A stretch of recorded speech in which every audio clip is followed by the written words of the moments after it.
Leaders hoping to get their legislation on the president's desk before Thanksgiving, but there is growing opposition in the Senate. So can Republicans get this done? Here to weigh in, our political panel, political commentator Kirsten Hagland and the Dean of Economics at Florida Atlantic University, Dan Gropper. Good to see both of you.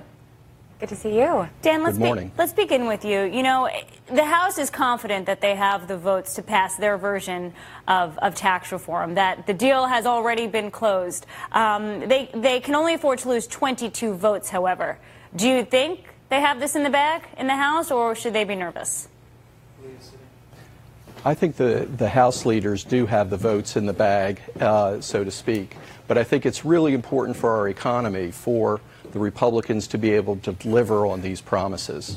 Yeah.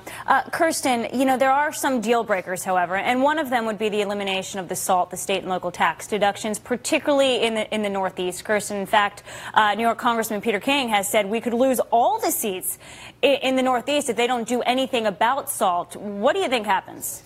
Well, it's interesting because there are major differences between the House bill and the Senate bill. And what you see in the House right now, if indeed it does get passed, which it likely will, House Speaker Paul Ryan has indicated that he does feel he has the votes. But the Senate version is much different. And while the House bill says, all right, you know, we're going to leave some parts of the property tax deduction in there for these, you know, more blue, usually more blue states, states in the Northeast that have higher taxes, we'll keep the property tax deduction, but everything else gone. State and local income tax and sales tax, gone. The Senate bill leaves that in. So this is going to be a very interesting process where the House is going to pass their version, the Senate pass theirs, and then when they go to conference, that's when we're going to see the final deal, this final bill.